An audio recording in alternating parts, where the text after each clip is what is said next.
Hello and welcome to the STEAM Cafe on CosmoQuest. I am your host, Jillian Rhodes, and I am here every Monday at this very address in cyber time to bring you a hot, steaming cup of art-infused science or science-infused art. I always mix them up to blast you ahead into the week with some beautiful, inspiring art based around science and space. And today, I will. That's enough about me. You know that already. You've met me before. If you want to know more, you can find the links that will no doubt come up in the chat at some point. But I would like to move straight into today's show because I'm actually very excited about it. I think it's the first time since I've started this show a year ago that I've had a repeat guest. And basically, so Adam was here in August, I believe, last year, telling us about his experiments in weightlessness and movement and physics. And now he has a very exciting new project to tell us about, which we will hear all about. But first of all, welcome back, Adam. Nice to see you again. Yeah, thank you so much for having me. I really appreciate the opportunity to be your first repeat guest, and have enjoyed listening to some of your other guests over the last year also. You're doing a great job. Thank you so much. Basically, Adam has been dropping hints to me for the last several months that I've got something coming and can I come back on the show and tell you about it? Like, you can come back on the show anytime you want, but yes, of course. So I've been waiting to hear about this project because so now it is the time. But before we start that, for those viewers who were not watching last August, why don't you just introduce yourself a little bit and tell us about your work and your background? Yeah, so I have been a circus performer for the last 20 years, and that started right after I graduated high school. I headed out on the road to explore movement, and particularly object manipulation was what got me into it. So I just really liked seeing and understanding how rotations work and how rolling works. And then I ended up going to school and I got a PhD in physics, which is very consistent. I hear a lot of people say, oh, those things are totally unrelated, but the truth is, when you see the world this way, you have an opportunity to see the physics in your body and in the objects around you, and it really makes sense to me. And so kind of my mission for the last 10 years or something, as I realized that, was to find ways to express the world as I see it through my art, and to hopefully stimulate scientific and mathematical curiosity through it. So this is a pithy question, but does knowing physics make you a better juggler? I don't know if juggling, maybe. I don't know. It's the only the only version I get. But there are definitely things about other forms of circus arts and body movement that have been enhanced through my understanding of physics, where I can say, oh yeah, I know where my center of mass is. So if I raise my arm, I'm going to raise my center of mass, and that'll move me into a different position. Or particularly on the parabolic flights, I'm doing a lot of embodied physics exploration on them. And so that really, that informs my movement a lot. So I think that everybody could benefit from this. Yeah, and that's something we talked about a lot last time, and I'll have to try and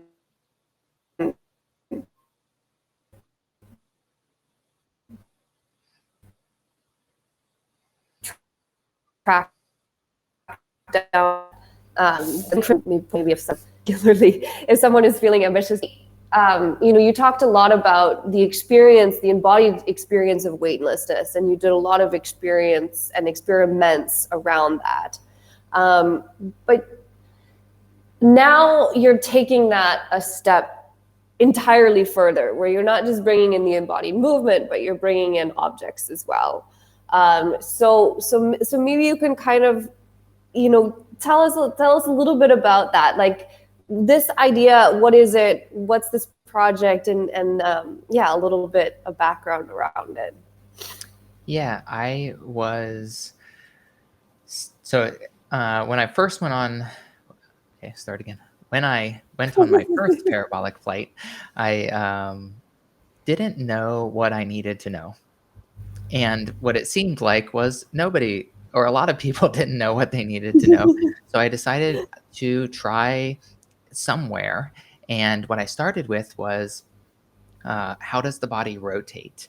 Because I was reading a lot of journal articles and I was talking to people, and I found that when you're on a parabolic flight, you kind of end up in these tumbling positions where you're just suddenly spinning and you don't know what to do about it.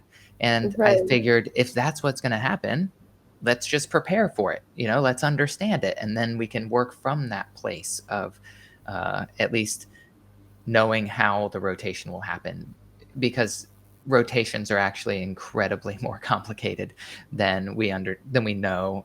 Most people, of course, aren't scientists and aren't mathematicians, and so they're not deeply studying like what does it mean when I spin my phone around or something like that. And there are ways to spin your phone that it ends up going through these weird flips that I don't know what people think, but if you do the math, you can figure out why that is.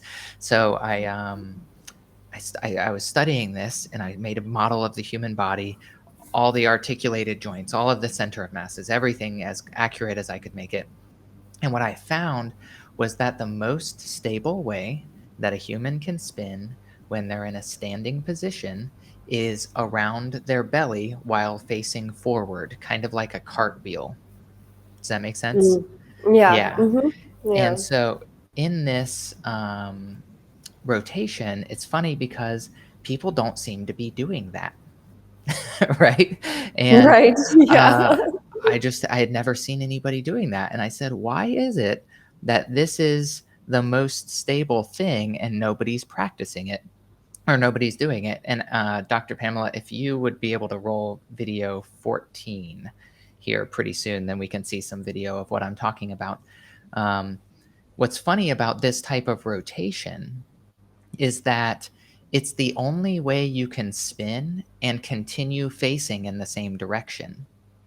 Every other way that you spin, you end up constantly facing a new direction. So here are kind of the sequence of videos that show me trying to figure it out, because you only have 30 seconds at a time to do something.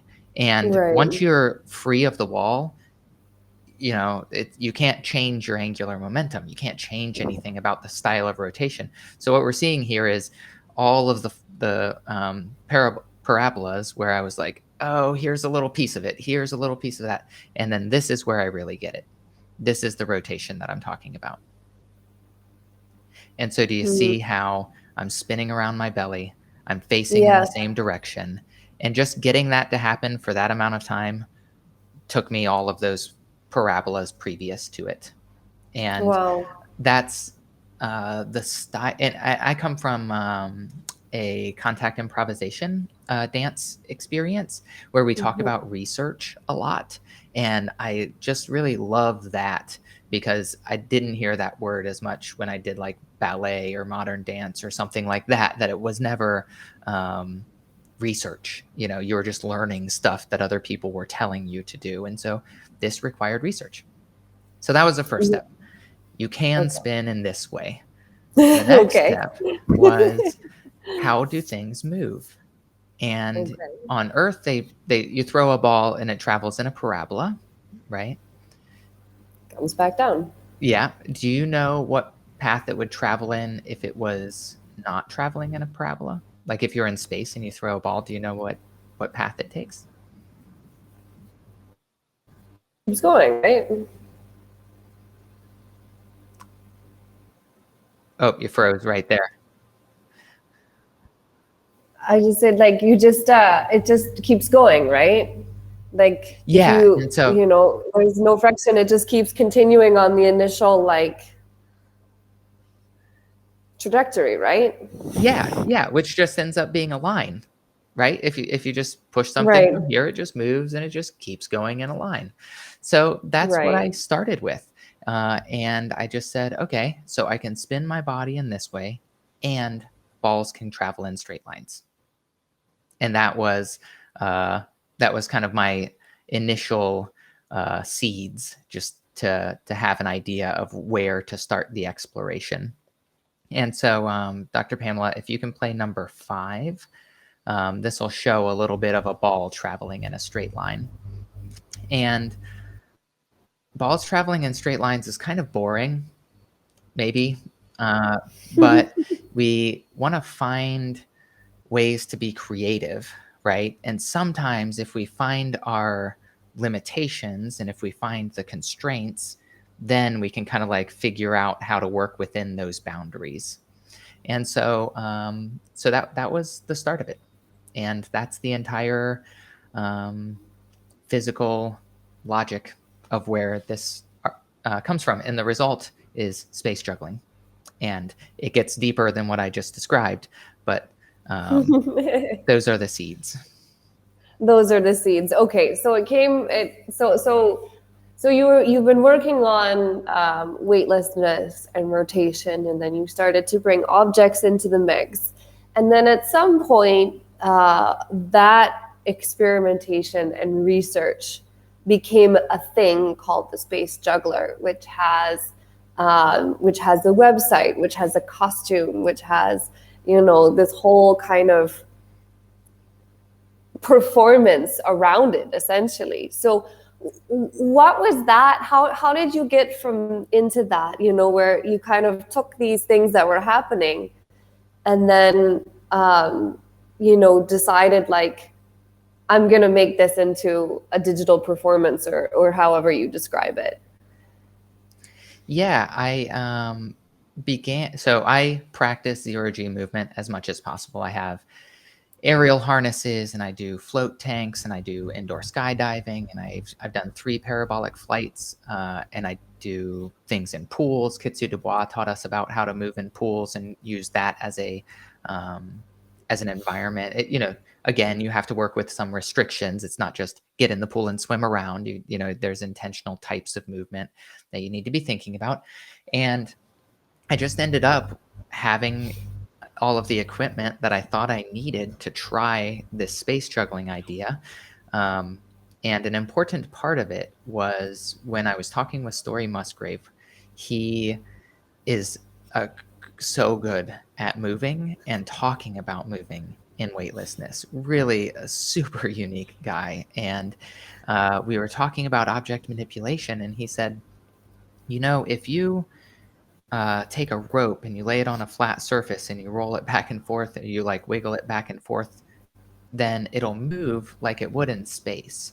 And I kind of came away from that conversation being like, I get what he's saying, because it doesn't have the vertical component, right? So you're really Mm-hmm. just just working in the plane. And then he talked about the kind of air hockey surface that they have at NASA. They have this like huge room that they can put big objects and then practice moving them so that they can see how they would move in space. And I went away thinking about that and I was like, oh, yeah, okay. So if you roll a ball on a table, then it's going to travel in a straight line. And that's how it would move in space. And then I Mm. had this aerial equipment and I said, oh, if I hang from the ceiling facing down, then I could roll the ball on the ground. Mm. And that would simulate the physics that I want to simulate. And I'm really into practicing things before I go on the parabolic flights, especially in the pool or other environments. And it started with just saying, you know what, I'm just going to practice this. And I started practicing it and said, after my first one, it was clear that there was something here. And I said, I'm going to do this every week for 6 months. I'm just going to not go in with any expectations. I just know it's meaningful practice. It doesn't matter where it Mm. goes. I'm just going to try, see where I get. And at the end of 6 months, I had come up with maybe 14 different patterns. I started having some kind of cool observations. And I thought, and I was talking with Kitsu, and and what I wanted to do was show her. I was like I want to show Kitsu my thing. Kitsu's awesome. And so, and in case anybody doesn't know, so Kitsu Dubois is a French choreographer and dancer, and she started doing parabolic flights in 1990. And so she's been on 21 parabolic flights with dancers and has a whole uh, dance training practice, and definitely is the most experienced dancer in weightlessness. So of course I look up to her and try to learn from her as much as possible. For And sure. yeah, and so I wanted to show it to her. And so I said, I'm gonna. So I was playing on the ground, and I thought I'm gonna try to put myself over a glass floor or something. But nobody has glass floors. That's a dumb idea. You shouldn't have a glass floor. It's very inappropriate. And so I talked to some friends and some artist friends, and they were like, "Oh yeah, there's this material. You can get it. We can probably stretch it tight, etc." And so we built a frame, welded it all together, put this clear material on the top of it, and then I hung over the material, and then I put a camera on the bottom facing up. So now I'm hanging over this thing, Mm, spinning in a circle while the camera's facing up, and then you could see what I was doing. And I said, neat. And as I was watching the video, I realized that when I'm doing it, I don't see the balls traveling in straight lines. I see them traveling in these weird curves. And so I started playing around with that, and have a video to share that shows that. Dr. Pamela, number 11, if you can. Um, and so I thought, why is it that I don't see these straight lines if I know that's what I'm juggling? I see these weird curves. And so I took the video and I started mm, spinning it. And what you see here on the left side is a ball traveling in a straight line. And the rotating structure, the red, white, or the red, black, and blue is like my left hand, right hand, and head. And you'll see I throw from my left hand. We're looking at the left side of the picture. I throw from the left hand. It travels in a straight line to my right hand. So throw from the left hand, catch mm, with the right hand. But then what you're seeing on the right side is what you see in the rotating frame, which is mm. it not moving in a straight line. It's moving in this really weird curve. And Yeah. yeah, and so I started spinning the video with me. And then I built a motor to control the video camera and mounted the video camera on a motor. And then now I can spin it with me like that. And then I was like, okay, well, pandemic's happening. I think I'm going to just go ahead and go for this one and make a costume and figure it all out. And so then I worked with some of my friends who are circus costume, a friend actually who's a circus costume maker. Her name is Casey Torres, and we designed the costume. And then I have another friend who's a excellent videographer, and I said, hey Jeremy, his name's Jeremy Lewis, would you help me out with the video on this? And it just kept going and kept going, and it was like, oh, now we need a environment in which this happens, and we need this in which it happens, and I just you're an artist, you know how it can be, especially when you think you have a reasonable idea to explore. It just keeps on going and keeps on going. Yeah, absolutely. And then, the deeper you get into it, the deeper it is. And then you're just like, man, I didn't sign up for this. Yeah, I'm at the point where it's been almost 2 years of like really working on it and just being like, wow, that got out of hand. Yeah. Yeah, seriously. Yeah. Did you ever think that's where it was going to start? So essentially, now what it is it's a series of videos or a single video or like a kind of taped performance. Like what exactly is it that you're getting ready to share? Yeah. So through the Space Juggler, that's the website, the Space Juggler, and all of the social media accounts are the Space Juggler. Just to let everybody know. Follow me on the things, and so it is a series of educational experiences and artistic expressions. So the educational experiences are going to come in the form of like Wolfram Mathematica is a big company that has a computing software called Mathematica, and they're going to be publishing one of my notebooks where you can work directly with the math. And so they have it on their website so that you can do what their program does, but just through the website. So everybody has access to this thing.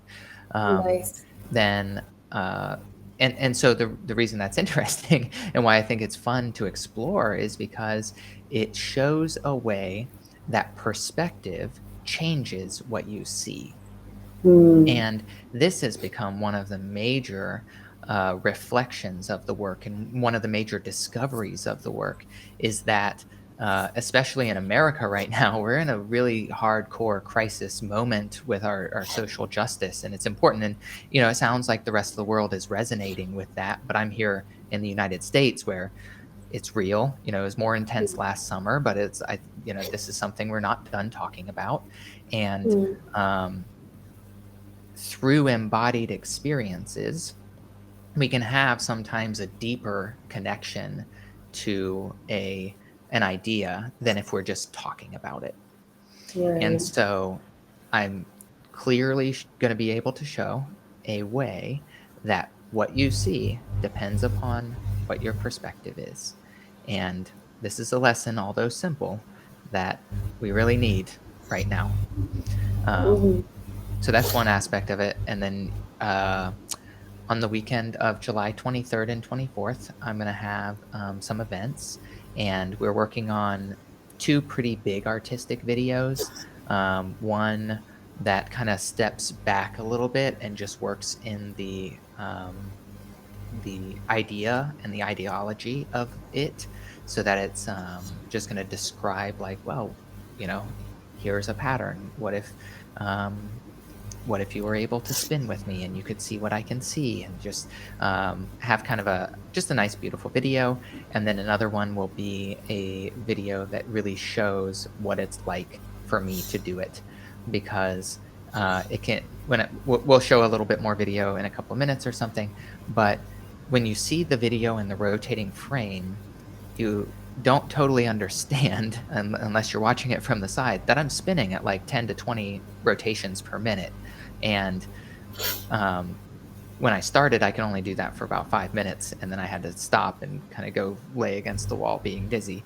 And now Yeah. I can do it for about half an hour or more, and it's it doesn't look the same when you're in that rotating frame, and it definitely doesn't feel the same on Earth as it would in space. And there's um, a lot of layers to it. So that's one thing, or some of the other things. And so I'm just hoping that this is a way to stimulate curiosity in mathematical and physics concepts for kinesthetic learners, and that Mm. this might be an opportunity for more book oriented or mathematically focused learners to have a pathway to how does that math apply to their life.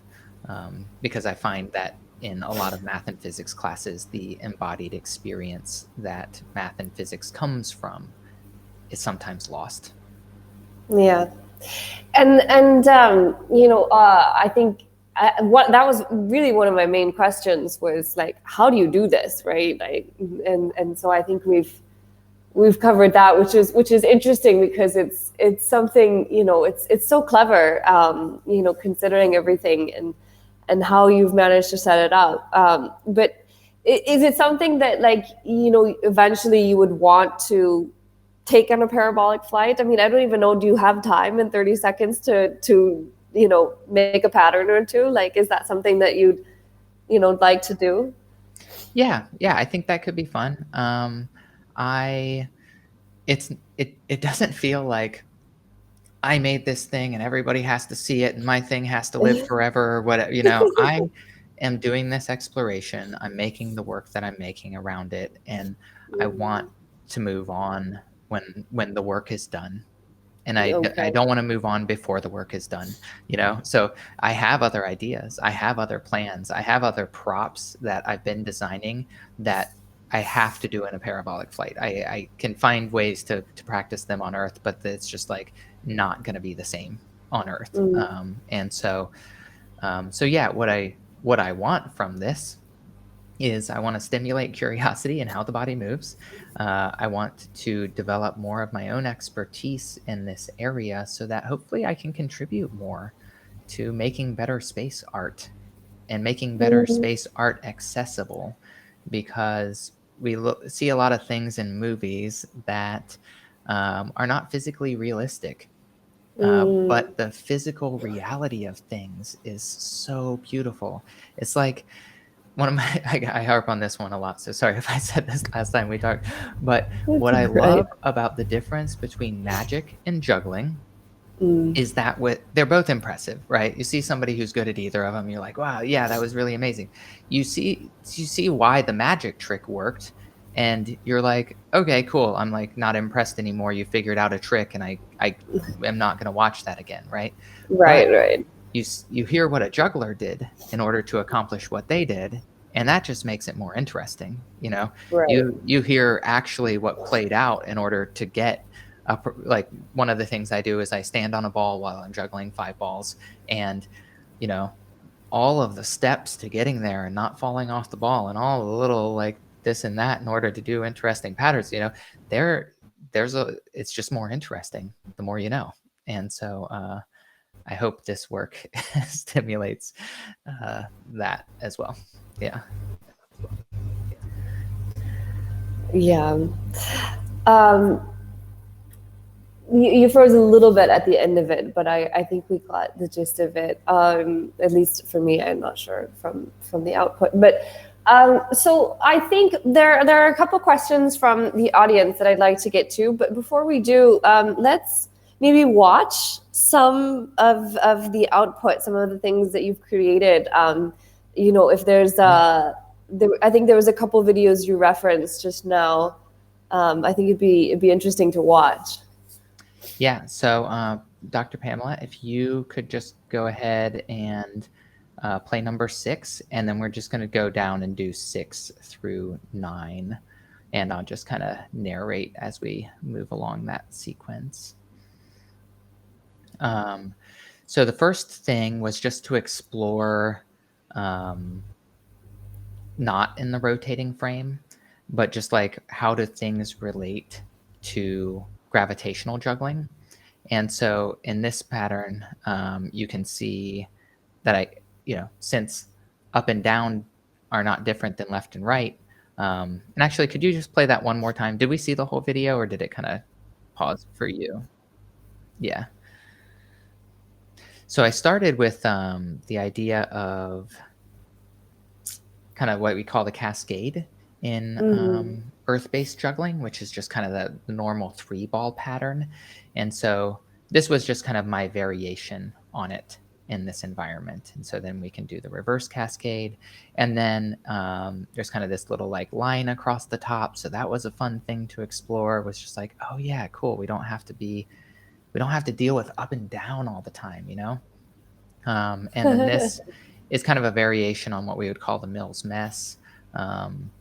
But this opportunity to just work with 3 straight lines and kind of find their relationships, I really liked. And I thought Mhm. that was a neat place to go for a little bit. So you can go ahead and roll the next one when you're ready. Just number 7. Yep. Um, so then here, so I'm hanging from the ceiling, right? And the camera's underneath me. And I'm starting to spin my body. And the reason I'm spinning it this way is because that is the same way you can rotate in space, right? Or in weightlessness. I showed you the video Right. earlier. And so what Uh-huh. you can do is you can throw the balls down to yourself while you're spinning. And Right. I just, that was what I started with. I can spin and I can throw the balls in straight lines, you know? And so I think this is neat because you can see like just in this particular framework, I've kind of changed from tiny triangles to larger triangles. Um, and yeah, that's a fun exploration. So then now what we're going to do, I think we're on, yeah. So now what we're going to do is we're going to start rotating the camera with me. And you can tell that because the stars in the background are spinning. And Yeah. in this frame, you can see that the balls don't look like they're traveling in straight lines. Right. And isn't that weird? Yes. And so here, Yeah. I kind of have this little loop happening. And yeah, so what are we on? 9. I think we're on, 9 maybe. Or yeah. Yeah, 9. Oh, looks like it jumped to the middle. Yeah, so then this is a 4-ball pattern. And I can get up to 5 now. I can do a little stuff with 6, but it looks a little messy. So these are throws that are parallel to each other, which is neat because they certainly don't look parallel to each other, right? No. And remember, these are the same pathways. If you want to just play that one more time, there's this kind of like little dip that the top ball from my right hand to the left hand does, and it kind of like dips down and looks like it changes direction. Yeah. Yeah. Oh, yes, I see that now. And Yeah. that, when I found that thing, I was just like, whoa, this is totally different, right? Because with earth Yeah. juggling, you're always working with parabolas. That's the only shape Right. you can work with. But here, just in this single thing, you can see these actually are the same shape, but they're different focal points within the shape. And the shape generally is something pretty close to an Archimedean spiral. But I've been talking with some mathy people, and not everybody is convinced that what I have discovered is what we should call an Archimedean spiral. An Archimedean spiral is the type of spiral that just takes one step out for each rotation it does, kind of like a labyrinth, whereas a logarithmic spiral is like the Nautilus that gets really big really quick. Right. And so yeah, that's the framework that I'm and the type of patterns that I'm going to be working with. And so there's a lot more going on, you know.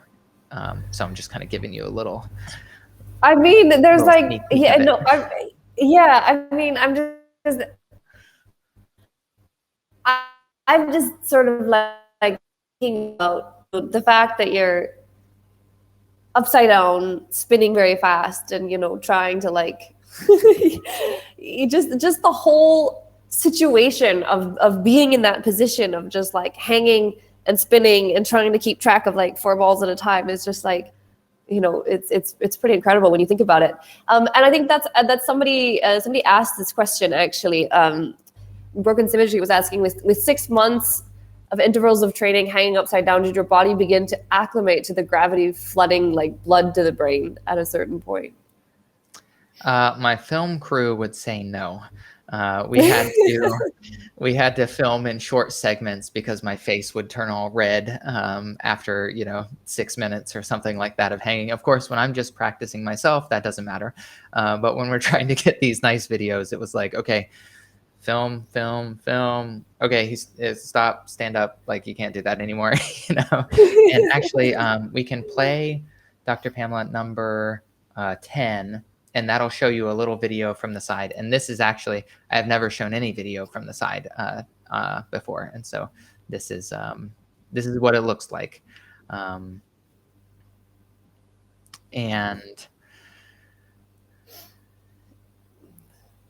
so that's what I'm dealing with. That's a lot to deal with.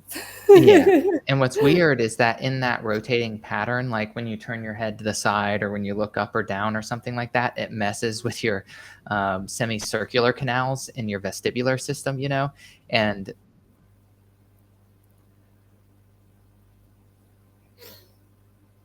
end up.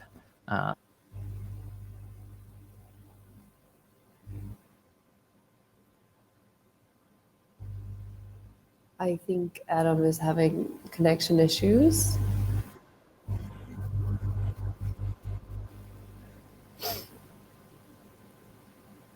I'm sure he'll be back in a bit. You can feel, in the meantime, you can just watch watch him spinning around and moving these balls, which is pretty crazy. Um,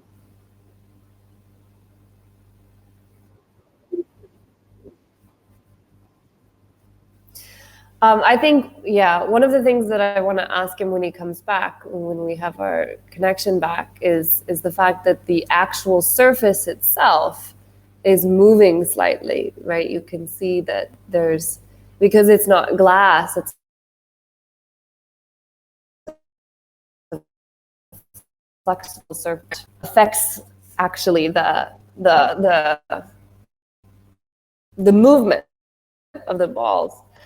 I will, while we're waiting for Adam to come back, I would just like to note that I'll be on a summer hiatus probably um, after today, and I'll be hopefully on vacation, and if not, I'll just be on a little summer hiatus. I expect to be back late August, early September, I would say.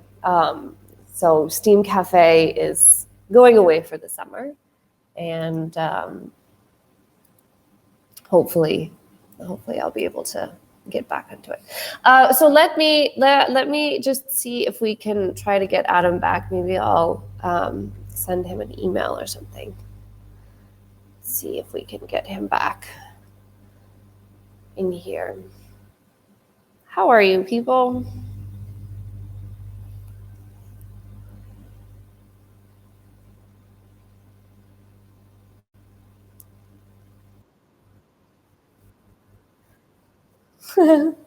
Dr. Pamela is going to join audio so we can talk about how amazing he is behind his back.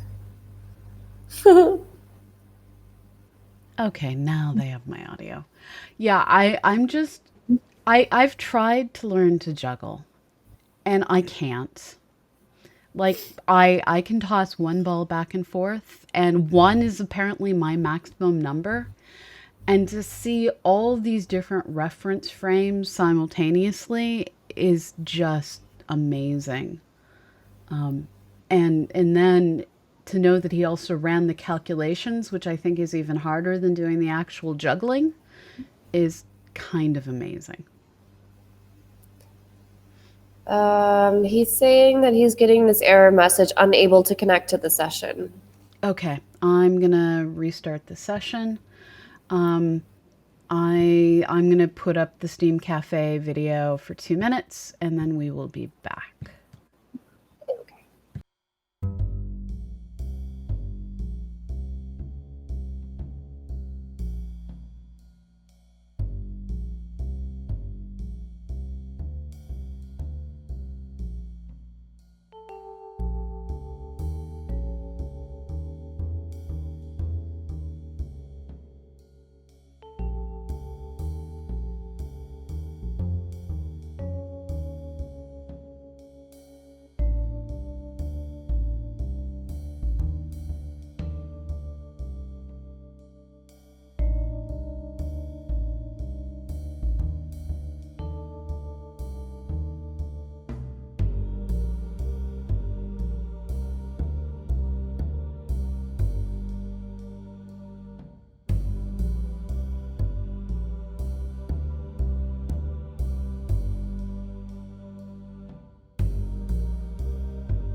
You're back.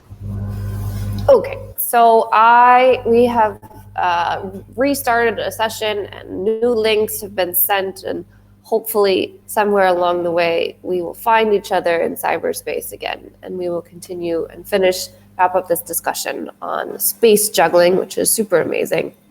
Astrowise was asking, how are you feeling? I'm okay.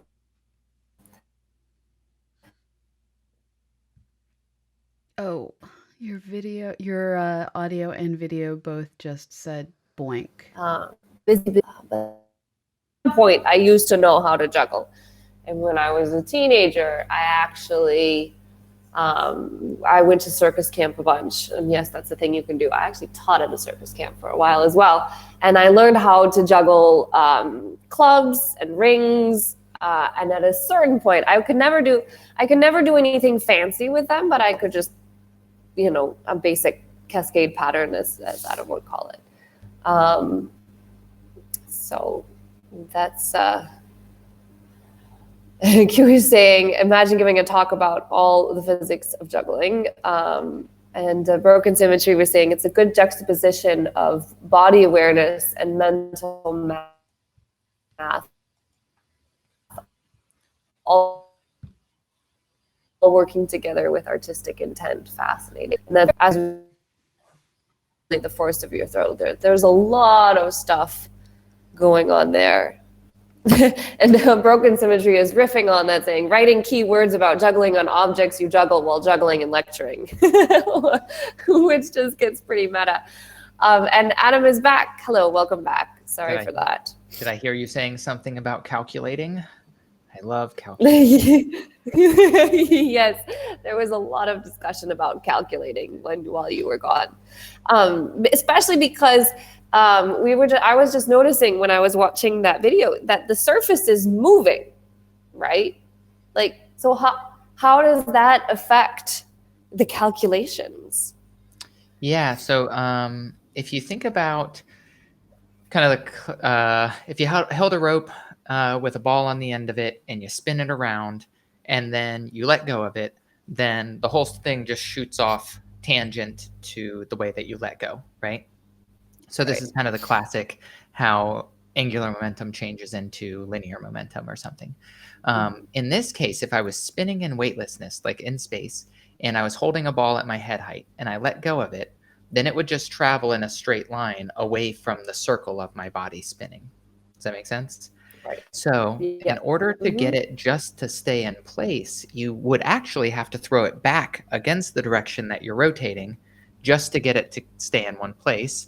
Then if you want it to actually go toward the middle, you'd have to throw back against the direction you're rolling plus a little bit toward the middle, So you really got to think about those vectors. And I'm writing a paper that'll kind of outline all of this stuff.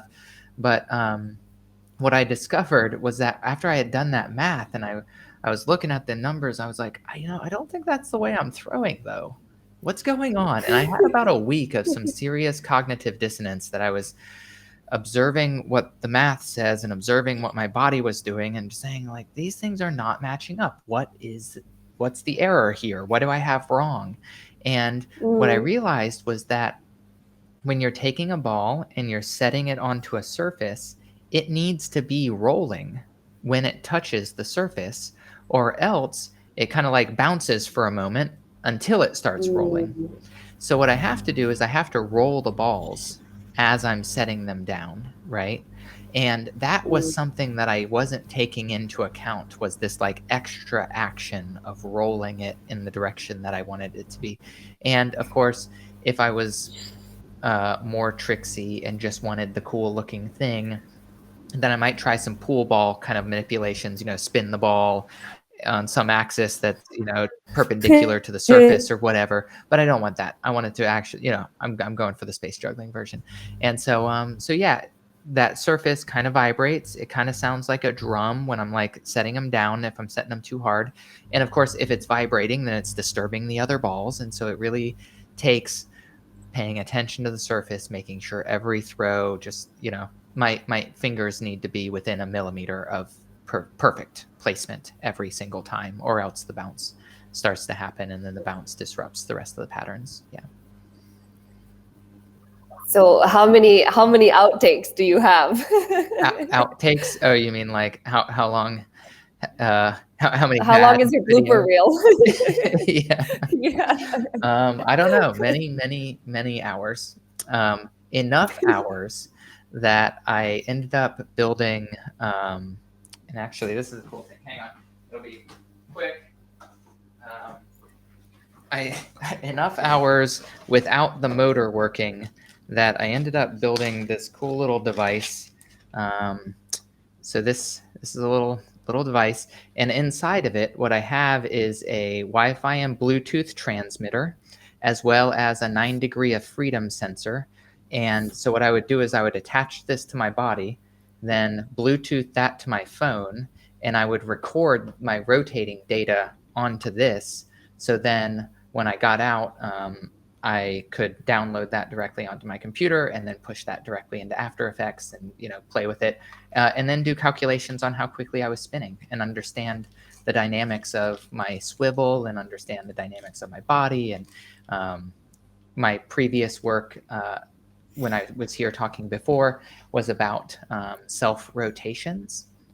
So like if you don't touch anything and you're moving your arms or your legs around, how is it that you rotate? And so this device helped me to characterize that work a little bit better. So that's the answer. Enough that I built a new piece of equipment just to help me deal with the amount of video I was Yeah. managing. I could just imagine though that also like, I don't know, when you're juggling on Earth, like your biggest mess is dropping the balls. But did you have like the balls flying off the table because you didn't get there in time or whatever, they moved in the wrong trajectory and stuff? Yeah, and that's the thing that makes it so hard for this to be expressed in a way that makes sense to other people, is that other people haven't tried this. Even when I show it to Right. jugglers, they're just like, I have no ability to gauge the challenge of this task. Mhm. Um, and the challenge is to throw it to where you're actually going to be, right? Right. Because it's Yeah. possible to throw it to a place where I'm not going to be. And so I spent, you know, a really long time just figuring out how to throw it to where I want to be. And then there's this other layer, with a lot of circus performance. The objective is to be precise and to do it well. And Mhm. so, kind of the nature of my art form doesn't make it feel like it's okay for me to have errors. It only makes it feel like I have to have high precision all of the time, or else people aren't going to be satisfied with that. And so Right. when I'm making an act for Earth, I only do things that I can do. I don't include moves that I can't do in an act. And Right. so, kind of maybe, yeah, about 6 months ago now, I had said, okay, here are the set of moves I'm going to do. And then I just have been drilling those over and over and over and just really making sure that I could do them and do them well and do them precisely. Yeah. Yeah. Somebody was asking if you chose to use a plastic table instead of glass because of cost, safety, or something else. Yeah, when I first started this, I was imagining that I would like to perform it places, and that maybe we would have it be some, I would have my motor apparatus and I'd take it somewhere, and then we'd have a big projection behind me or something. Because I think that would be a really powerful experience, is to look at me, look at the video, understand that they're the same thing, cognitively accept that Right. they're the same thing, but then you're looking at them being like, I don't know.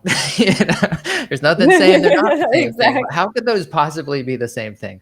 And I love that. Right. Like, I do contact juggling also. That's my favorite thing about it, is people are like, contact juggling is where you take a ball and you roll it around all on your body. And people will be watching it and they're like, it's like magic. What's happening? And I'm like, I'm just holding the ball the whole time. There's no magic. Like, just watch. It's on my shoulder. It's on my head. It's on my arm. Like, there's nothing special other than I practiced a lot. And yeah, and then honestly, so I started with this idea that I wanted to have a light transportable rig that I could roll up, that I could put in an airplane, all of this stuff. But man, now that I've done it, it is really hard. It is super challenging to get everything lined up perfectly. I have to get the camera perfectly below my body. I have to mount the frame. Those videos that you saw, those have no computer graphics or anything in them. The circle that I'm juggling within is a circle that is mounted on the bottom of the juggling surface. That was just straight out of the camera. And Right. and so yeah, that's why I decided to go with the plastic, is because I just really wanted it to be manageable, and glass would just be dangerous. I mean, glass is Yeah. just a bad idea. I would say if somebody was thinking about, they want something really sturdy that's going to last for a long time and isn't going to vibrate, polycarbonate would probably be the next closest thing, but that's like super heavy, and so it's so you got to pick what your problem is going to be, right? Is it going to be heavy or Yeah. is it going to be bouncy? Exactly. Okay, so I do want to wrap this up, but we do have one last question. Broken Symmetry was asking if you tried rotating in the opposite direction, or if you alternate directions, or if one direction is working better. Like, are you always spinning? I think in the video you were spinning clockwise, maybe, or do you alternate it as well? So I wanted to do that initially because I do that with my juggling. Is I really focus on doing everything with both hands and in both directions if I can figure it out. But in this case, it has been such a blitz to just get the idea formulated and get it out there that the truth is, I know that I didn't uncover everything, and I hope that I'm just laying a pathway, and that other people will have lots of opportunity to explore this if they want. And so the answer is no. In that way, I've been a bad juggler.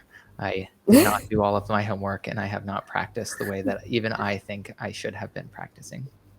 Well, that's all right. Yeah, I'm sure you'll get there eventually. And so the last question is, obviously right now you're focusing on getting this out, and that's probably the bulk of your work for the next few months, year, let's say. But what are some of, you mentioned that you have a lot of ideas. So what are some of your ideas for the next stages of things that you want to do? Yeah, so my mission is to make zero gravity movement arts, period. And the fact is, this is not a thriving set of art forms. It's not well explored. And part of that is just the lack of clarity that we have what we need. We don't have to wait for anything else. There's no new technology that needs to be discovered or made available. It's expensive. Yes, that is a significant barrier. Agreed. But we can do it, and we can do it now. And so I am going to be building the suite of tools and the knowledge base that movement artists need in order to build the skill sets and the knowledge that they need to make better and realistic movement art. And right now I have a number of pathways for that, and I'm a bit of a do what's working kind of guy.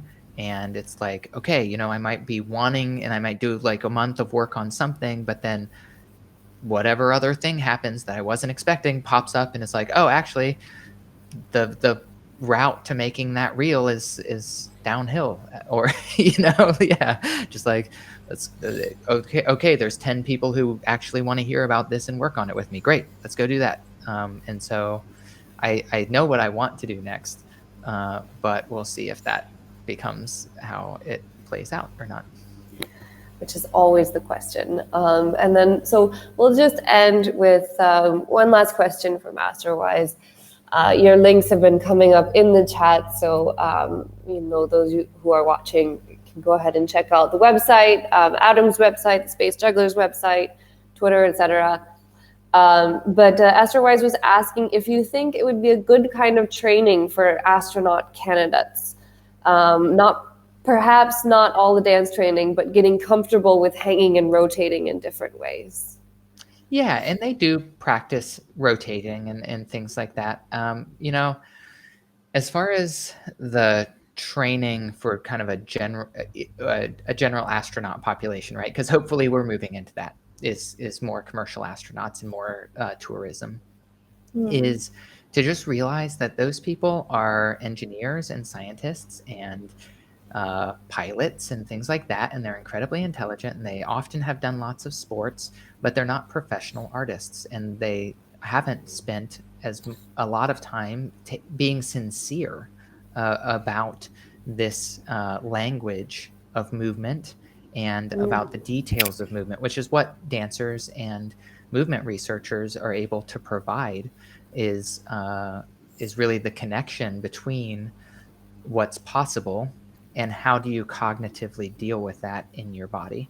And so I hope that I will have an opportunity to share this with folks who are actually going to space. And I would love to be an astronaut trainer, because I hope that I have something to contribute to that body of knowledge, and in particular, that modality of learning. Beautiful. I think that's a fantastic way to end today's stream. So I will be signing off. The Daily Space is tomorrow and every other day this week for all your science news. And I will be signing off for the summer. I will be back at the end of the summer